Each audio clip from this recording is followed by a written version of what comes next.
the season with a bit more confidence because of the calibre of those additions, though, when you look at the squad on paper? Yeah, it does. Yeah, there's no doubt. I mean, going into last year, I knew it was going to be a difficult year, given the fact we had some older players that were, in their last year of footy and some young players in their first year. When you got that balance on your list, it's always the wrong balance to have.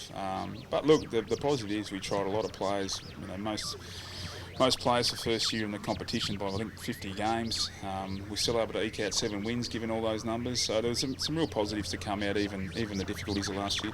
He's probably next week. He just has to get through training, and what he's getting at the moment, his back's fine. He's just getting the effects of the training, the old tight quad here and a bit of a hammy this session, then, just in the training phase of his muscles working again. So as long as he has an uninterrupted sessions over the next week, he'll probably play some minutes next week. And Steph's just being rested, or is that a niggle there with him? Yeah, same thing. Steph's just being rested. He had a bit of a knee that actually didn't pull up that well last time we were at Burpengary, so it's probably a combination of the ground we're about to play at and his history.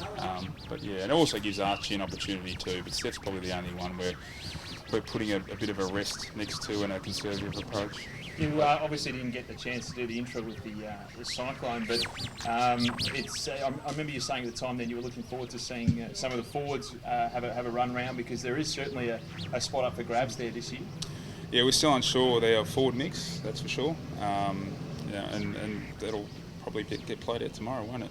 And then against Sydney, and then obviously against Gold Coast, those things will get played out. But there's a month for us to sort of make that decision, that first decision on who plays against Collingwood, and I guess it's up to the players to decide a little bit who takes that role.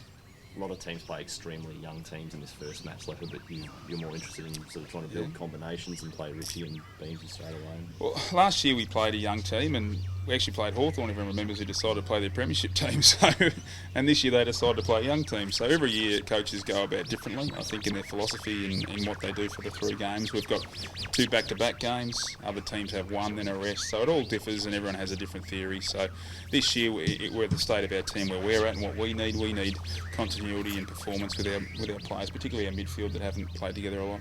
Is that the number? So what are you looking for out of tomorrow? Like what can people get that and expect? Well, what we want to see is everything we've tried to implement done well and have a big win. I think that's what you're trying to do every week. Given the fact we've got our best team in, we'd expect a pretty good performance, as long as our players' attitudes are right.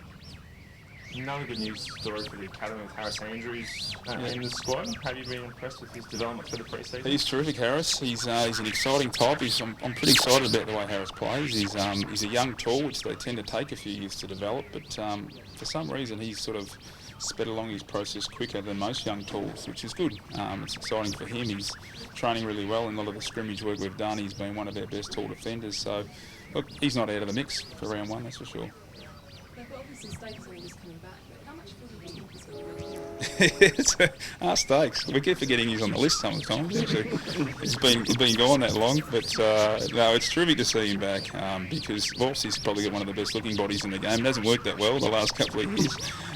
But he's I'm just glad to see him out there, and he's going to have some, I'm sure, rusty moments tomorrow, and it's big for him. Obviously, he's not young spring chicken anymore, and he hasn't played for a while, so I'm sure he's got his own mental demons he's thinking about, but we're backing him in. We still think he moves well and his body's still in good shape. It's just the game stuff he's probably going to be a little bit rusty at times, but who knows, he might kick 3 or 4 and surprise us all, so we're just wishing him all the best.